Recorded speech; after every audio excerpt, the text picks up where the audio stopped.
Hello everyone, welcome back to my channel. If you are new to this channel, hi, this is Komal from Study with Kids. और आज के video में हम discuss करेंगे blue box questions of chapter life processes for class 10th। और मैंने इस chapter की पूरी वीडियो जिसमें मैंने इस चैप्टर को एक्सप्लेन किया है बहुत अच्छे से, आप वो वीडियो भी चेक कर सकते हो इस वीडियो को देखने से पहले। अगर आप वो वीडियो पहले चेक करोगे तो आपको ये वीडियो ऐसे लगेगा, देख के इतना कॉन्फिडेंस बिल्ड हो जाएगा कि आपको लगेगा ये तो बहुत ही इजी है और आप आसानी से क्वेश्चंस कर सकते हो। और गलती से भी क्वेश्चंस पहले मत किया करो, पहले पूरे चैप्टर को समझा करो फिर क्वेश्चंस किया करो। So first question is on page number 95 and question is, why is diffusion insufficient to meet the oxygen requirements of multicellular organisms like humans? जैसे हमने पढ़ा है जो यूनिसेलुलर ऑर्गेनिजम्स होते हैं उसमें डिफ्यूजन के थ्रू ही चीजें इधर से उधर चली जाती हैं। कैसे? देखो, यहाँ पर कॉन्सेंट्रेशन है हाई, यहाँ पर कॉन्सेंट्रेशन है लो। जैसे अगर ये हम अमीबा का एग्जाम्पल करें तो कोई चीज अगर बाहर ज्यादा है अंदर कम है तो बाहर से कहाँ जाएगी? अंदर। जैसे यहाँ अगर मैं अगरबत्ती जला दूं तो यहाँ ज्यादा हो जाएगी, यहाँ कम है तो हाई से कहाँ आ जाएगी? लो। पर ये चीजें यूनिसेलुलर में तो समझ आती है। क्या आप सोच सकते हो मैं आपके सामने खाना रख दूं, खाना अपने आप चल के आपके मुंह में आ जाए? ऐसे तो नहीं होगा। तो ऐसा क्यों नहीं होता? क्योंकि अगर हम बात करें मल्टीसेलुलर ऑर्गेनिजम्स की, हम लोग यूनिसेलुलर नहीं होते, हम लोग होते हैं मल्टीसेलुलर। जैसे अगर हम अपना एग्जाम्पल लें तो मल्टीसेलुलर ऑर्गेनिज्म में बहुत सारे सेल्स हैं। कुछ सेल्स यहाँ पर है, कुछ यहाँ पर है, कुछ अंदर है, यहाँ पर भी है। तो सारे सेल्स बाहर के एनवायरनमेंट के साथ डायरेक्ट कांटेक्ट में नहीं है कि डायरेक्टली यहाँ से यहाँ चीजें ले ले। सारे सेल्स डायरेक्ट कांटेक्ट में नहीं है। तो इसका आंसर यही होगा कि जो मल्टीसेलुलर ऑर्गेनिजम्स हैं, all the cells of the body are not in direct contact with the external environment. अगर वो डायरेक्ट कांटेक्ट में नहीं है तो वो चीजें बाहर से अंदर नहीं ले सकते, इसलिए खाना बाहर से अंदर नहीं आ सकता क्योंकि सारे सेल्स बाहर के कांटेक्ट में नहीं है, सिर्फ माउथ है, बाकी सारे सेल्स नहीं। तो इसलिए ऑक्सीजन के लिए डिफ्यूजन इनसफिशिएंट हो जाता है कि वो डायरेक्टली डिफ्यूजन से आए हमारी पूरी बॉडी में। Now second question, What criteria do we use to decide whether something is alive or not? हमें कैसे पता चलता है किसी चीज को देखकर कोई चीज जिंदा है या नहीं है? हम लोग चल फिर रहे हैं तो हम लोग कहते हैं कि हम लोग क्या हैं? लिविंग, क्योंकि हम क्या शो करते हैं? मूवमेंट। अब प्लांट्स तो नहीं चलते तो क्या वो जिंदा नहीं है? वो भी जिंदा होते हैं। वो कैसे जिंदा है? क्योंकि वो ग्रोथ रिलेटेड मूवमेंट शो करते हैं। बढ़ते हैं ना प्लांट्स, तो plants growth related movement show करते हैं। और इस चैप्टर की फाउंडेशन यही है कि हमें कैसे पता चलता है कोई चीज जिंदा है या नहीं है। उसके अंदर बेसिक लाइफ प्रोसेसेस चल रहे होते हैं जो हमने इस पूरे चैप्टर में डिस्कस किए हैं। वो बेसिक लाइफ प्रोसेसेस होते हैं 4।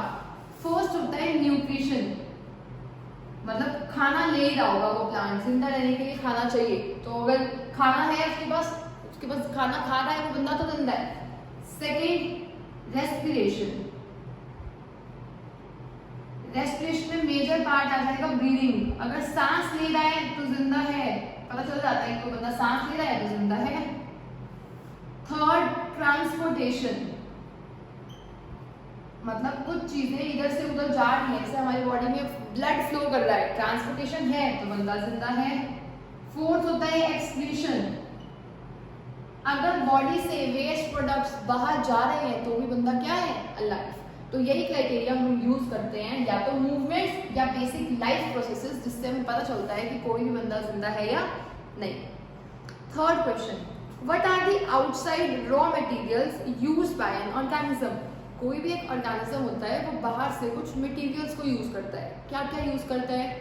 जैसे अगर हम बात करें हेटेरोट्रॉफ्स की, हेटेरोट्रॉफ्स मतलब हम लोग जो अपना खाना खुद नहीं बनाते, हम लोग बाहर से क्या लेते हैं? हम तो डायरेक्टली खाना ही ले लेते हैं, ठीक है। अगर हम बात करें ऑटोट्रॉफ्स की, जो खाना बनाते हैं, तो उन्हें खाना बनाने के लिए काफी चीजें चाहिए होती है, जैसे कार्बन डाइऑक्साइड, जैसे वाटर, जैसे nutrients.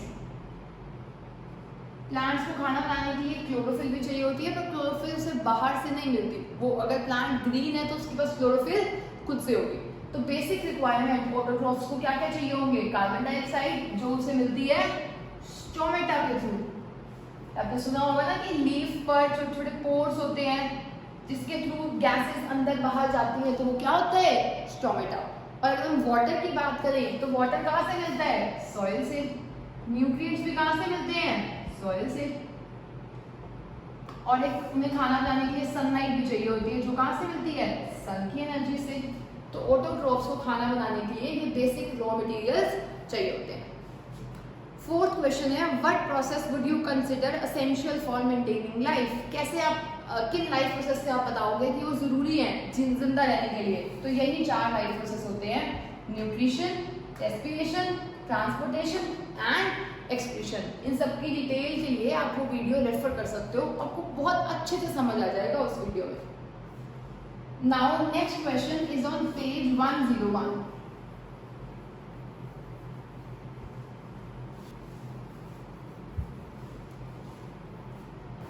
Next question is on page 101 and question is, what are the differences between autotrophic mode of nutrition and heterotrophic mode of nutrition। हमें बात करनी है autotrophic mode की और heterotrophic mode की। तो autotrophic में plants make their own food,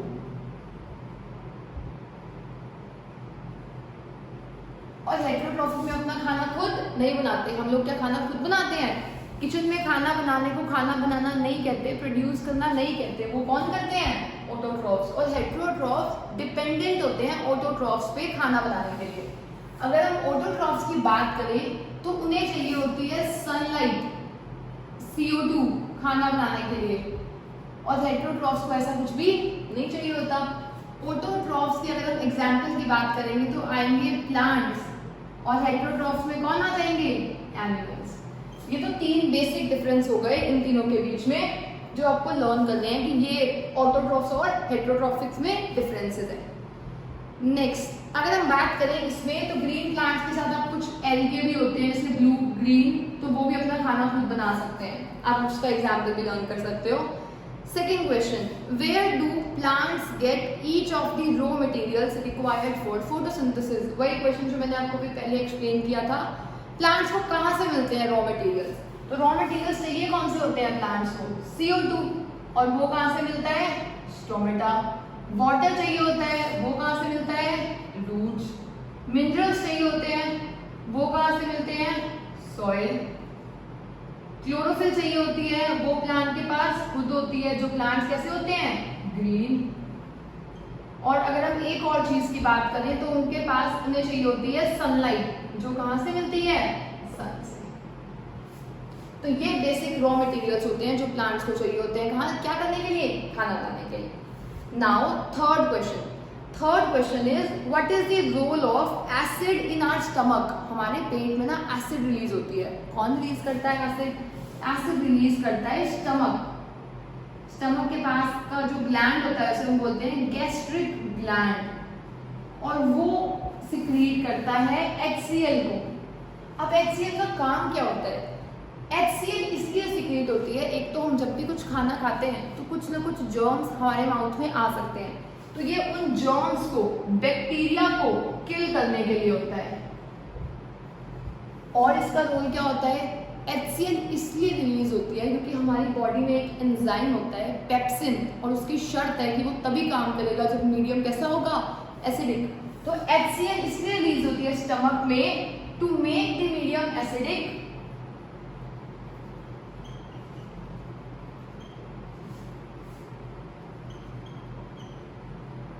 so that pepsin can work।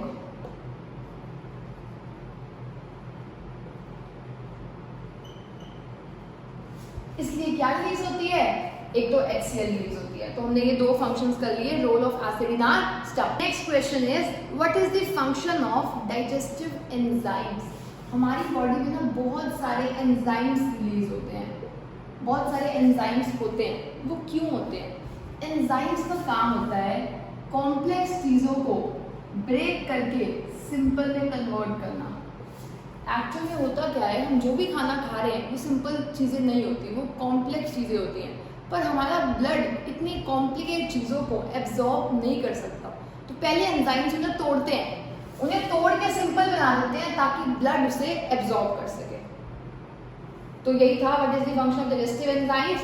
They convert complex molecules into simple molecules so that blood could absorb it. Now fifth question, how is small intestine design to absorb digested food. अगर हम small intestine की बात करें तो small intestine में बहुत सारे ऐसे प्रोजेक्शंस होते हैं जिसे हम बोलते हैं विलाय। और उनका रोल क्या होता है, इनका रोल होता है, देखो एक कुछ ना होता और एक इतना बड़ा सरफेस एरिया हो गया कि ये यहाँ से यहाँ तक एब्जॉर्ब कर सकता है, ये वाला यहाँ से यहाँ तक एब्जॉर्ब कर सकता है। मतलब जब इस किसी चीज़ को हम फोल्ड करके रखते हैं तो उसका एरिया कम हो जाता है, जब इसे पूरा फैला के रखते हैं तो उसका एरिया बढ़ जाता है। तो ये विलाई की शेप होने से इसका सरफेस एरिया देखो कितना ज़्यादा इंक्रीज हो गया। एक ये ऐसे होता तो ये यहीं पर एब्जॉर्ब करता, अब ये इतना बड़ा हो चुका है कि इतने अच्छे से एब्जॉर्प्शन होती है। तो इसका आंसर भी आपको यही लिखना है कि small intestine has villi which increases the surface area for absorption of the digested food. जो भी हमने फूड डाइजेस्ट किया है उसको एब्जॉर्ब करने में ये विलाई हेल्प करते हैं। Now next question is on page number 105.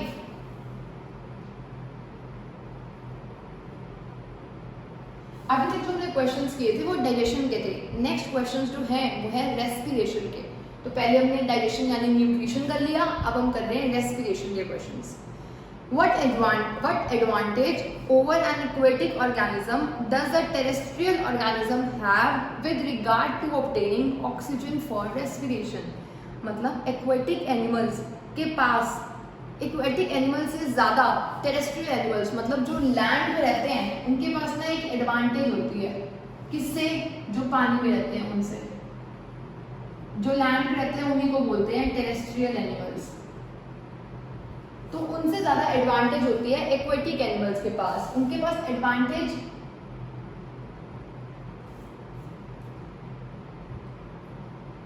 जो ऑर्गेनिजम्स लैंड पे रहते हैं उनके पास एडवांटेज होती है। उनके पास क्या एडवांटेज होती है? जो लैंड पे रह रहे हैं उन्हें एयर से ब्रीथ करना है और एयर में ऑक्सीजन बहुत अच्छे अमाउंट में प्रेजेंट है क्योंकि बहुत जल्दी मिक्स हो जाती है।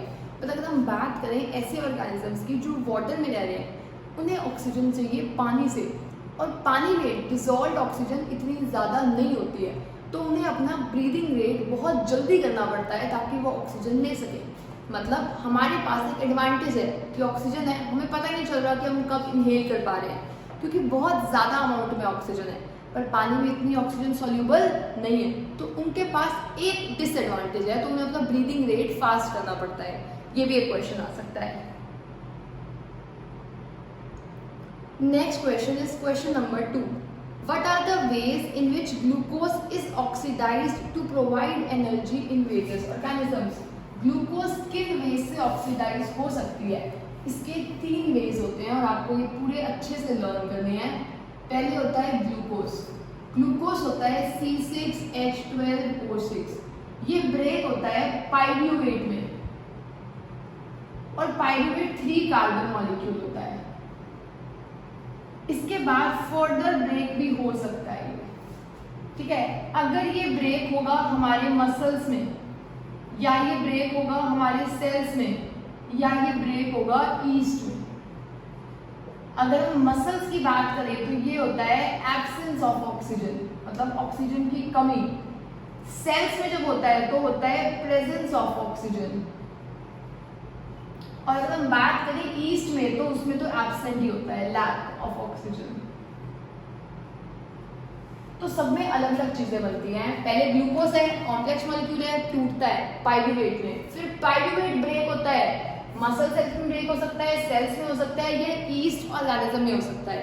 और तीनों में जब ब्रेक होता है तो डिफरेंट टाइप के प्रोडक्ट्स बनते हैं। अगर हम ऑक्सीजन की बात करें, प्रेजेंस ऑफ ऑक्सीजन, तो हमारी बॉडी में जो होता है वो होता है CO2 plus water plus energy, और ये होता है माइटोकॉन्ड्रिया में,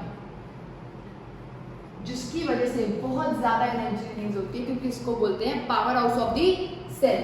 और एक रिलीज होता है मसल्स में फॉर्म होती है लैक्टिक एसिड। एनर्जी तो इसमें भी फॉर्म होगी क्योंकि है तो एक रेस्पिरेशन का टाइप ही ना, हर रेस्पिरेशन में एनर्जी तो फॉर्म होती है। अगर हम ईस्ट में बात करें तो इसमें रिलीज होती है CO2 और इथेनॉल और एनर्जी। इन दोनों में कम एनर्जी रिलीज होती है, इसमें बहुत ज़्यादा एनर्जी रिलीज होती है क्योंकि ये ऑक्सीजन की प्रेजेंस में हो रहा है। तो ऑक्सीजन की प्रेजेंस में होगा तो ज़्यादा एनर्जी रिलीज होगी, ऑक्सीजन की एब्सेंस में होगा तो कम एनर्जी रिलीज होगी। बेसिकली हो क्या रहा है, ग्लूकोज पहले दिखता पाइरूवेट में, फिर अगर हमारी बॉडी के सारे सेल्स में गया तो वो कार्बन डाइऑक्साइड, वाटर और एनर्जी रिलीज करता है। जब हम एक्सरसाइज कर रहे होते हैं तो ये मसल्स में ब्रेक डाउन होता है तो लैक्टिक एसिड रिलीज होती है, जिसकी वजह से आपने देखा होगा बॉडी में क्रैम्प्स आ जाते हैं। नेक्स्ट, अगर ये ईस्ट ऑर्गेनिज्म में हो, जिसे हम एनारोबिक रेस्पिरेशन भी बोलते हैं या फर्मेंटेशन बोल सकते हैं, तो वहाँ पर CO2 फॉर्म होती है, इथेनॉल फॉर्म होता है और एनर्जी रिलीज होती है पर कम अमाउंट में। तो ये टेबल आपके एग्जाम के लिए बहुत ज़्यादा इंपॉर्टेंट है, इस टेबल को लर्न कर लेना। Methods in which glucose can be oxidised.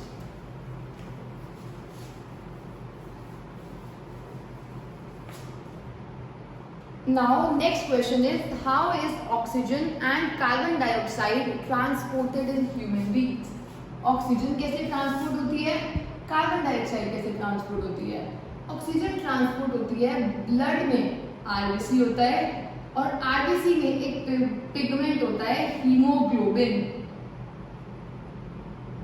और हीमोग्लोबिन की काफी ज्यादा हाई एफिनिटी होती है ऑक्सीजन के लिए। एफिनिटी का मतलब होता है लगाव, बहुत ज्यादा प्यार है हीमोग्लोबिन को। ऑक्सीजन जैसे ही मिलती है ना हीमोग्लोबिन को, वो ले लेता है और पूरी बॉडी में लेकर जाता है। तो हमें पता है पूरी बॉडी में ब्लड जाता है, तो ब्लड में ऑक्सीजन को कौन उठा लेता है फटाफट, हीमोग्लोबिन, क्योंकि उसकी काफी ज्यादा हाई एफिनिटी होती है ऑक्सीजन के लिए। और अगर हम बात करें कार्बन डाइऑक्साइड की, तो कार्बन डाइऑक्साइड ना ज्यादा सोल्यूबल फॉर्म में एब्जॉर्ब होती है। तो ब्लड का जो सोल्यूबल फॉर्म होता है वो होता है प्लाज्मा। ब्लड के आपको पता होगा 4 कंपोनेंट्स होते हैं, red blood cells, white blood cells, platelets और प्लाज्मा। प्लाज्मा हेल्प करता है in the transportation of carbon dioxide, और आरबीसीज में जो हीमोग्लोबिन पिगमेंट होता है ये हेल्प करता है in the transportation of oxygen. तो यही दोनों ट्रांसपोर्ट होते हैं हमारी पूरी बॉडी में। तो मैं आपको एक बेसिक मैकेनिज्म भी एक्सप्लेन कर देती हूँ, वैसे इस क्वेश्चन में तो नहीं पूछा हुआ। देखो, हमारी बॉडी में जब हम ब्रीथ करते हैं तो हम ब्रीथ करते हैं ऐसी एयर जिसमें बहुत ज़्यादा ऑक्सीजन है, तो वो ऑक्सीजन गई लंग्स तक, यहाँ तक गई, लंग्स तक आई। अब लंग्स में बहुत सारी ब्लड के पाइप्स होते हैं, तो ये ऑक्सीजन मिल जाती है ब्लड को, और ब्लड में हम कहेंगे तो किसको मिलती है, आरबीसीज के हीमोग्लोबिन को, और ये पूरी बॉडी में ब्लड चला जाता है। और पूरी बॉडी से जब ब्लड आएगा तो आपको पता है कौन सी गैस रिलीज करती है सारी बॉडीज, कार्बन डाइऑक्साइड। तो अब जो ब्लड वेसल लेकर आएगी वो लेकर आएगी कार्बन डाइऑक्साइड। कार्बन डाइऑक्साइड यहाँ से ऊपर जाएगी और बाहर निकल जाएगी। अंदर आ रही थी ऑक्सीजन, ब्लड में कौन लेकर गया, आरबीसीज, और पूरी बॉडी में ले गया। उसके बाद पूरी बॉडी से जो ब्लड आ रहा है वो कार्बन डाइऑक्साइड का ब्लड है, उस कार्बन डाइऑक्साइड वाले ब्लड को ऊपर लेकर जाएगी। ये ब्लड वेसल से लंग्स तक गया और ये ऊपर चला गया, जिसे हम एक्सहेल करते हैं। Next question is question number 4, and question number 4 है, how are lungs design in human beings to maximise the area for exchange of gases. Lungs कैसे डिजाइन होते हैं? मैंने अभी लंग तो ड्रॉ किया था, पर लंग के अंदर जो डायग्राम होता है उसको मैंने ड्रॉ नहीं किया था। ये जब ऐसे डिवाइड होगा फर्दर,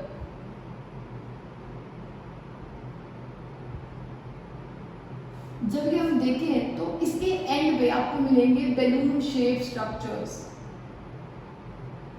अब इस बैलून शेप स्ट्रक्चर के बाद ही आते हैं वो ब्लड के पाइप्स, ठीक है। अब देखो, इन बैलून शेप स्ट्रक्चर को बोला जाता है एल्वियोलाई। अब इन बैलून शेप स्ट्रक्चर से क्या होगा, जो भी ऑक्सीजन आ रही है वो इसके एरिया इंक्रीज होने की वजह से ब्लड में इजीली जा सकती है, और ऐसे ही कार्बन डाइऑक्साइड भी ये जल्दी ले सकता है बाहर एक्सहेल करने के लिए। तो अगर हमें इसका आंसर लिखना हो तो हम यही लिखेंगे कि लंग्स में जो एयर पैसेज है वो डिवाइड होता है ब्रोंकाई, ब्रोंकियोल्स, और उसके बाद लास्ट में देयर इज एल्वियोलाई। और एल्वियोलाई जो होती है they provide maximum surface area for exchange of gases.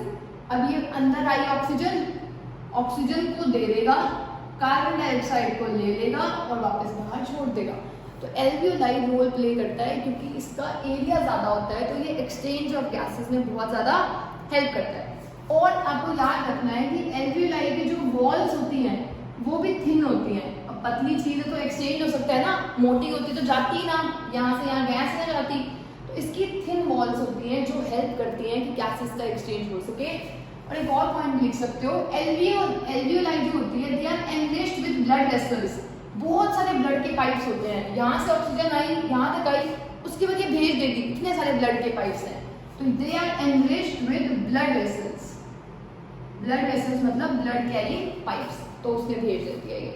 तो हमने 3 पॉइंट्स लिख लिए, एक तो सरफेस एरिया ज़्यादा होता है, एल्वियोलाई की वॉल्स थिन होती है, और they are richly supplied with blood vessels. ये क्वेश्चन भी एग्जाम में बहुत बार आता है। Next question is on page number 110। What are the components of transport system in human beings? अब आ गया आपका थर्ड पार्ट इस चैप्टर का, जो कि है transportation.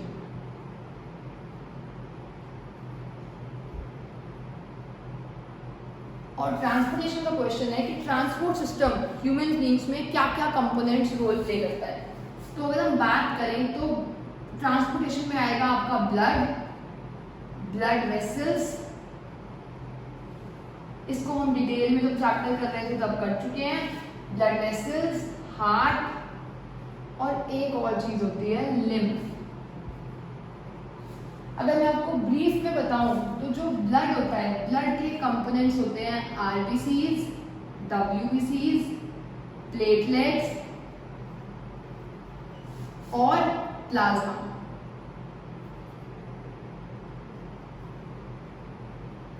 RBCs red blood cells होते हैं जो हेल्प करते हैं ऑक्सीजन की ट्रांसपोर्टेशन में। डब्ल्यूबीसीज सोल्जर का काम करते हैं बॉडी का और इम्यूनिटी प्रोवाइड करते हैं। प्लेटलेट्स क्लोटिंग ऑफ ब्लड में हेल्प करते हैं। और प्लाज्मा मतलब ब्लड में जो ये सारी चीजें हैं वो प्लाज्मा के अंदर ही सोल्यूबल होती है, मतलब प्लाज्मा वो फ्लूइड है, इसके अंदर ये सब चीजें होती हैं। तो अगर कोई आपसे ब्लड का रोल पूछे तो आप ये भी बोल सकते हो, it helps in temperature regulation, it helps in the transportation of oxygen and carbon dioxide plasma के थ्रू ट्रांसपोर्ट होती है। और आपको रोल लिखना हो तो ये हॉर्मोन्स भी ट्रांसफर करने के काम आते हैं पूरी बॉडी में। और नेक्स्ट बात आई ब्लड वेसल्स की। तो ब्लड वेसल्स वो ब्लड के पाइप हैं जो ब्लड को कैरी करते हैं। 3 टाइप के पाइप्स होते हैं, एक होते हैं आर्टरीज, एक होती है वीन्स, आर्टरीज, वेन्स, और एक होती है कैपिलरीज। आर्टरीज वो होती हैं जो प्योर ब्लड कैरी करती हैं, जो ऑक्सीजन वाले पाइप्स होते हैं ना वो आर्टरीज में कैरी किए होते हैं। वेन्स कैरी करती हैं कार्बन डाइऑक्साइड वाला पाइप। और कैपिलरीज वो जगह होती है जहाँ पर एक्सचेंज होता है, मतलब आया ऑक्सीजन, चला कार्बन डाइऑक्साइड गया, तो वो बीच का एरिया जहाँ पर एक्सचेंज हो रहा है उसे बोलते हैं कैपिलरीज। अगर हम हार्ट की बात करें तो हार्ट एक पंपिंग ऑर्गन होता है। हार्ट की डिटेल स्टडी आप डबल सर्कुलेशन में कर चुके होंगे अभी तक। हम डबल सर्कुलेशन में किया था कि हार्ट एक पंपिंग ऑर्गन है। जैसे अगर मैं आपको एग्जाम्पल दूँ, थोड़ा सा मैं आपको एक्सप्लेन कर देती हूँ। लंग्स से ब्लड जाता है हार्ट में। हार्ट के 4 चैम्बर्स होते हैं, first chamber, second chamber, third, fourth. Lungs से जो ब्लड आ रहा है वो आता है प्योर ब्लड, ऑक्सीजन वाला। हार्ट में आया, हार्ट के इस पार्ट में, हार्ट के इस पार्ट में, अभी भी ये प्योर है। प्योर ब्लड कहाँ चाहिए? पूरी बॉडी में चाहिए। अब जब पूरी बॉडी उसे यूज करेगी तो ब्लड प्योर नहीं रहेगा, कैसा हो जाएगा? गंदा हो जाएगा, CO2 वाला हो जाएगा। अब CO2 वाला ब्लड फिर से आता है हार्ट में, हार्ट के इस पार्ट में, फिर यहाँ से यहाँ जाएगा, फिर यहाँ से वापस जाएगा लंग्स में, क्योंकि लंग्स ही कर सकते हैं उसे प्योर। लंग्स में गया CO2 वाला ब्लड, लंग्स CO2 बाहर कर देंगे, ऑक्सीजन अंदर कर देंगे, यही प्रोसेस कंप्लीट होता रहेगा। और ये काम होता है हार्ट का। हार्ट एक पंपिंग ऑर्गन की तरह काम करता है जो ब्लड को, देखो यहाँ से हार्ट ने पूरी बॉडी में ब्लड को पंप किया और यहाँ से हार्ट ने ब्लड को पंप किया लंग्स में। मतलब हार्ट 2 जगह काम रोल प्ले करता है, एक बार बॉडी में पंप करता है, एक बार हमारे लंग्स में पंप करता है। तो ये फंक्शन हो गया हार्ट का। तो हमने सबके फंक्शंस कर लिए। अगर हम लिम्फ की बात करें तो लिम्फ एक ऐसा फ्लूइड होता है जो हार्ट के वेसल्स में से, मतलब जो भी ब्लड वेसल्स होते हैं उसमें जो ब्लड फ्लो कर रहा होता है वो कभी कभी लीक आउट कर जाता है, और वो लीक आउट करके फॉर्म कर लेता है लिम्फ फ्लूइड को। तो लिम्फ एक्स्ट्रा फ्लूइड को ड्रेन करने के काम आता है वापस आर्टरीज में।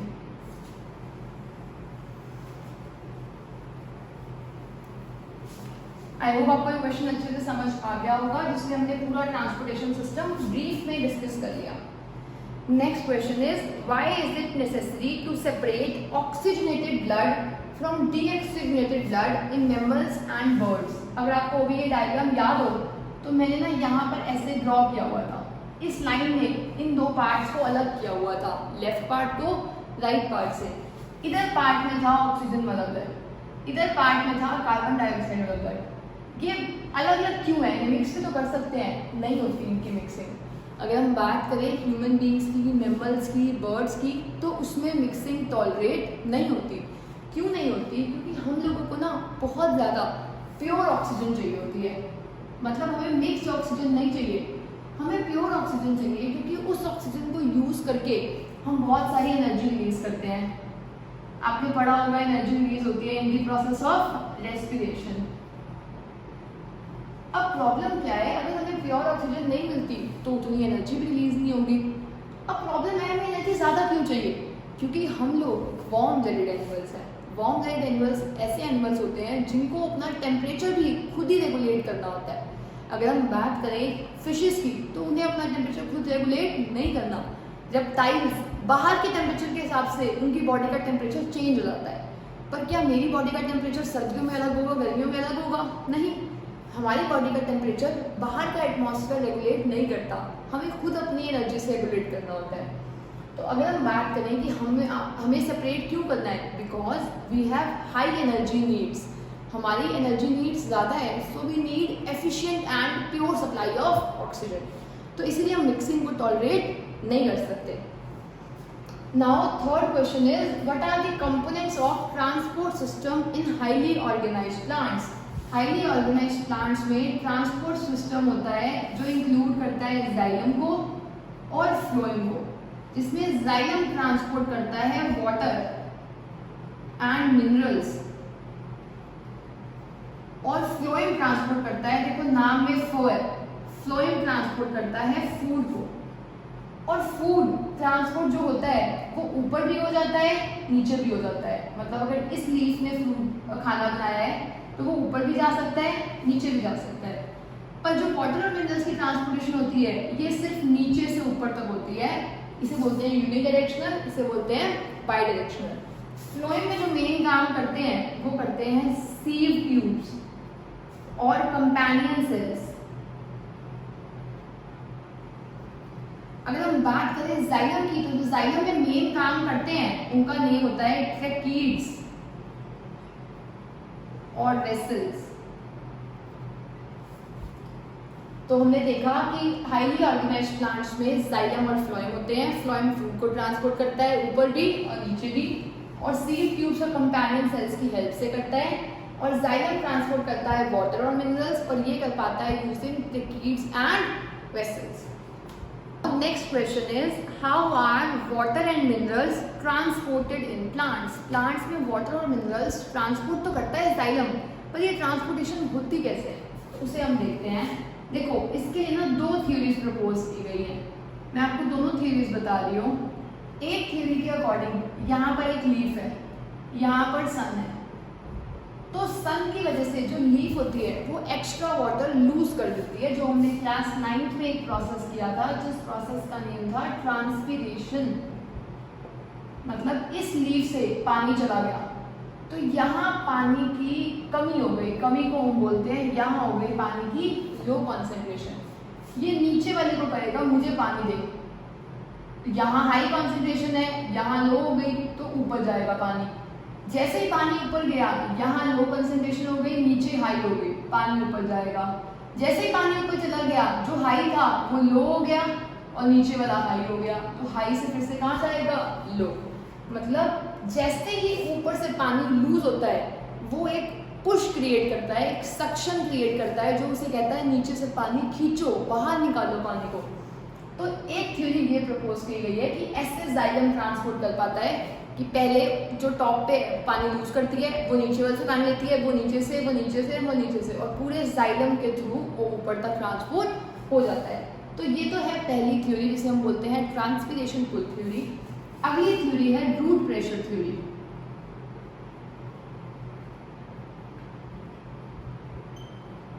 अब रूट प्रेशर थ्योरी क्या स्टेट करती है? रूट प्रेशर थ्योरी स्टेट करती है कि जो ये सॉइल है यहाँ पर बहुत कुछ होता है, जैसे मिनरल्स और वाटर, ये रूट्स है प्लांट की, ठीक है। अब होगा क्या, यहाँ पर मिनरल्स भी हैं और वाटर भी है। जो मिनरल्स हैं या हम बोल सकते हैं आयंस हैं, वो फटाफट ना रूट्स में आ जाते हैं। जैसे ही आयंस रूट्स में जाएंगे, आयंस की कॉन्सेंट्रेशन अंदर बढ़ जाएगी और लगेगा यहाँ पर कि यहाँ पानी कम हो गया। देखो, जैसे अगर मान लो मेरे पास अभी 5 रुपए के नोट है बिल्कुल ठीक है। जैसे ही मेरे पास 10 रुपए के नोट आए, मुझे तो लगा मेरे 5 रुपए के नोट कम हो गए। मेरे पास 5 नोट्स हैं 5 रुपीज़ के, मेरे पास 10 नोट्स आ गए 10 रुपीज़ के। अब मुझे लगेगा मेरे पास 5 कम है, मतलब 5 रुपये फर्क नहीं पड़ा, आए 10 ज़्यादा थे पर लगने लग गया कि 5 कम है। तो ऐसे ही यहाँ पर भी होगा। जैसे अगर आपके पास कोई फ़ोन हो, ठीक है, और आपके सिबलिंग का आपसे अच्छा फ़ोन आता है, तो आपको लगने लग जाएगा कि आपका फ़ोन तो कम है, आपका फ़ोन अभी भी वही है जो पहले था, पर जब कंपैरिजन होता है तो आपको कम लगने लग गया। ऐसे ही पहले यहाँ पर वाटर और मिनरल्स थे, जैसे ही मिनरल्स ऊपर गए, सॉइल से जैसे ही वाटर और सॉइल से जैसे ही मिनरल्स ऊपर गए, तो वहाँ लगने लग गया कि यहाँ पानी कम हो गया है। जैसे ही वहाँ पानी कम लगा, नीचे पानी ज़्यादा आया तो पानी ऊपर चला गया। तो हमने देखा पानी नीचे से सॉइल से ऊपर चला गया, और इसको भी हम बोलेंगे कि ये भी क्या हुआ, वाटर ट्रांसपोर्ट हो गया। तो ये दोनों थ्योरीज हैं जो प्रपोज की गई हैं। तो आपको जो ठीक लगे आप वो लर्न कर सकते हो। बस यहाँ पे आयंस फटाफट चले जाते हैं ताकि यहाँ पर डिफरेंस क्रिएट हो। उस डिफरेंस की वजह से कौन फ्लो करता है, फिर पानी फ्लो कर पाता है। और ये माना जाता है क्योंकि इसमें सनलाइट चाहिए। ये प्रोमिनेंट होती है डे टाइम में और ये प्रोमिनेंट होती है night time. Now next question is how is food transported in plants? ये तो ट्रांसपोर्टेशन ऑफ वाटर था। अगर हम फूड की बात करें तो फूड ट्रांसपोर्ट होता है, देखो ये है कोई प्लांट, ये है एक लीफ जिसने खाने को प्रोड्यूस किया है, मतलब यहाँ पर खाना है। लीफ के जो बाहर टिश्यू होता है वो होता है फ्लोएम, लीफ के बाहर मतलब जो आउटर साइड पे होता है, और जो अंदर होता है थोड़ा वो होता है जाइलम। दो टाइप के टिश्यूज होते हैं, एक होता है जाइलम, एक होता है फ्लोएम। अगर हम जाइलम की बात करें और फ्लोएम की बात करें तो इस प्लांट ने ना फूड प्रिपेयर किया है। फूड प्रिपेयर करने में उसको बहुत सारी एनर्जी मिली है, और एनर्जी मिलती है एटीपी मॉलिक्यूल्स की फॉर्म में। तो ये वाला प्लांट अपनी कुछ एनर्जी यूज करके इस खाने को यहाँ ट्रांसफर कर देगा फ्लोएम में, और इस खाने को ना हम यहाँ पर बोल रहे हैं सुक्रोज। एक ही बात होती है, खाने के बहुत सारे नाम है, यहाँ पर हम सुक्रोज बोल रहे हैं। सुक्रोज जैसे ही यहाँ जाएगा तो यहाँ सुक्रोज गया, कुछ फर्क नहीं पड़ा, गया सुक्रोज ही, पर इस ट्यूब को लगा कि मेरे अंदर वाटर कम हो गया है। तो वाटर जाइलम में बहुत ज्यादा है तो वाटर यहाँ चला गया। जैसे ही इसके अंदर वाटर गया तो यहाँ पर तो बहुत ज्यादा प्रेशर क्रिएट हो गया, क्योंकि खाना आ रहा है, पानी आ रहा है। अब ये हर उस जगह जाएगा जहाँ पर पानी या खाना कम है, तो यहाँ से ये यहाँ तक चला जाएगा जहाँ पर खाने की जरूरत थी। मैं आपको दोबारा से एक्सप्लेन कर देती हूँ कि मैंने वहाँ पर क्या किया है। देखो ये एक प्लांट था, यहाँ पर वो ट्री थी, इसने कुछ खाना प्रोड्यूस किया, उसके पास एनर्जी है, इसने अपनी एनर्जी यूज करके प्लांट ने अपने खाने को यहाँ भेज दिया फ्लोएम में। खाना जैसे ही यहाँ गया, इसको लगा इसका पानी कम हो गया। जैसे ही पानी कम हुआ, जाइलम ने कुछ पानी इसके अंदर डाल दिया। पानी यहाँ है, खाना भी यहाँ है, बहुत तेज पानी और खाना जाते हैं और हर उस जगह जाते हैं जहाँ जरूरत है, तो यहाँ चले गए। इसे बोलते हैं ट्रांसपोर्टेशन ऑफ फूड, और इसके लिए एक टर्म होती है, इसका नेम है ट्रांसलोकेशन।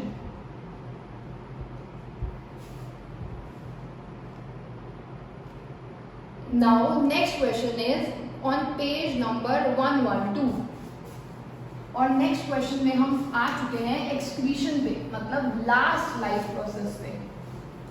और लास्ट लाइफ प्रोसेस है एक्सक्रीशन, जिसका फर्स्ट क्वेश्चन है describe the structure and function of nephrons. पहले तो आपको नेफ्रॉन ड्रॉ करना आना चाहिए। मैंने इसकी एक और वीडियो भी बनाई हुई है जिसमें मैंने ड्रॉ करना सिखाया हुआ है, तो आप वो भी देख सकते हो। अदरवाइज मैं यहाँ पर भी ड्रॉ कर रही हूँ।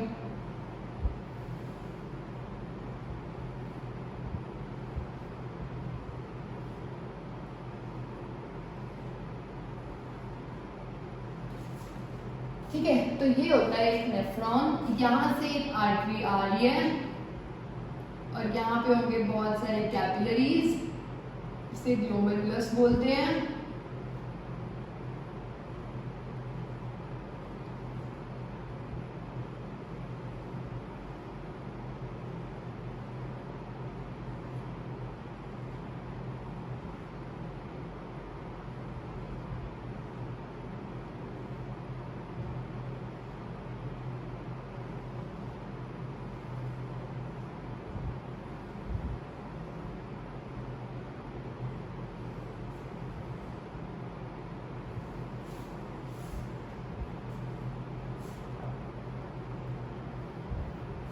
देखो, पहले हमने नेफ्रॉन ड्रॉ किया था। नेफ्रॉन ड्रॉ करने के बाद नेफ्रॉन में ना पूरी जगह ये कैपिलरीज लगी होती हैं, जो कैपिलरीज फंक्शन जो परफॉर्म करती है मैं आपको अभी बताऊंगी। अब देखो हो क्या रहा है, यहाँ से ब्लड आ रहा है और ब्लड आ रहा है आर्टरी के थ्रू। आर्टरी के थ्रू आ रहा है, मतलब उसके अंदर ऑक्सीजन है, यूरिया है, यूरिक एसिड है। ऑक्सीजन तो उसे चाहिए, पर यूरिया और यूरिक एसिड हमारी बॉडी के लिए वेस्ट है। तो ये ब्लड जैसे ही यहाँ पर आता है, यहाँ पर है काफी सारी कैपिलरीज। कैपिलरीज का मतलब है कि डिवाइड हो गया यहाँ पे। जैसे ही डिवाइड हुआ तो प्रेशर क्रिएट होने की वजह से कुछ चीजें यहाँ से बाहर निकल गई। अब ब्लड में से क्या क्या बाहर निकल सकता है? ऑक्सीजन, यूरिया, यूरिक एसिड, और इसके पास होता है ग्लूकोज। ब्लड में काफी चीजें होती है ना, एमिनो एसिड्स और शुगर, सॉल्ट्स। ग्लूकोज में शुगर आ गया, सॉल्ट लिख सकते हो आप। तो ये सब है ब्लड के अंदर। अब ब्लड के अंदर ना रेड ब्लड सेल्स भी हैं, वाइट ब्लड सेल्स भी हैं, पर वो सेल्स बहुत बड़े होते हैं तो वो यहाँ पर नहीं गिरते। तो गिरती क्या क्या चीजें हैं? Urea, uric acid, glucose, amino acid, salts. जिसमें से यूरिया हमारे लिए वेस्ट है, यूरिक एसिड हमारे लिए वेस्ट है, पर बाकी सब यूजफुल है। पर बाकी चीजें भी यहाँ पर आ चुकी हैं, ये चीजें आ चुकी हैं यहाँ पर, यहाँ से जाएंगी यहाँ पर। इसका जो नेम होता है, जो आपको कैप्सूल से शेप दिख रही है, इसका नेम होता है बोमेन्स कैप्सूल। इसकी जो ये कैपिलरीज है, इसका नेम होता है ग्लोमेरुलस।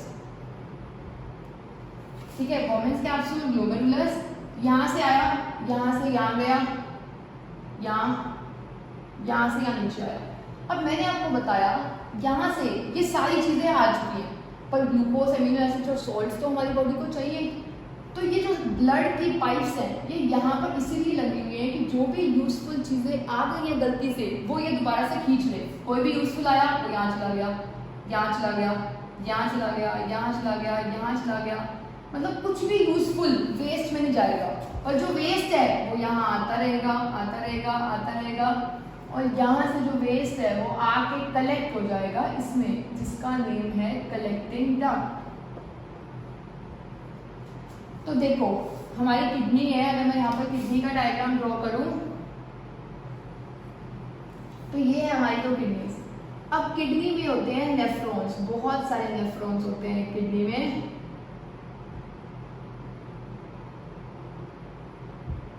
देखो जैसे ही ये ब्लड यहाँ किडनी में आया, कुछ चीजें इसके अंदर रह गई और बाकी ये ब्लड वापस चला जाएगा। जो ये वापस जा रहा है ना, ये जा रहा है वेन के थ्रू। तो ये है वेन, ये है आर्टरी।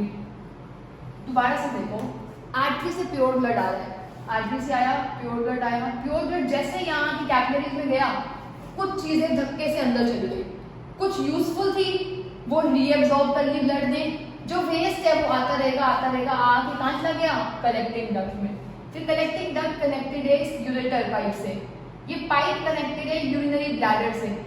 और ये है यूरेथ्रा, हमारी जो ओपनिंग होती है जिससे कोई भी चीज़ बाहर निकलती है, वो है यूरेथ्रा।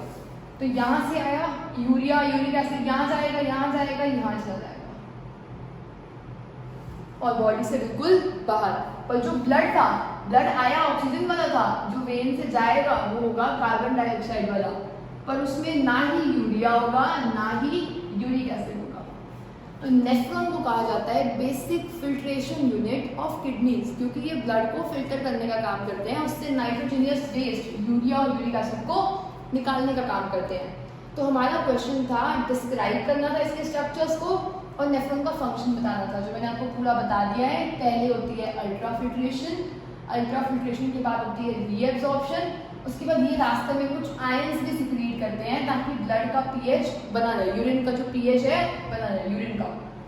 फिर ये यहाँ पर आके कलेक्ट हो जाएगा कलेक्टिंग डक्ट में, फिर यूरेटर, और ये पूरा बाहर निकल जाएगा।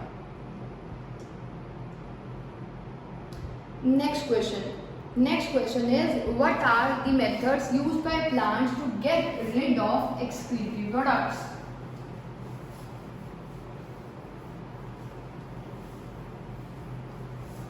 अब प्लांट्स एक्सक्रीशन कैसे करते हैं? प्लांट्स प्रोसेस करते हैं फोटोसिंथेसिस, और फोटोसिंथेसिस में उनके लिए उस टाइम पे जो ऑक्सीजन होती है वो होती है वेस्ट, क्योंकि फोटोसिंथेसिस में उन्हें खाना बनाना होता है, तो उस टाइम के लिए हम बोल सकते हैं उनके लिए ऑक्सीजन क्या है?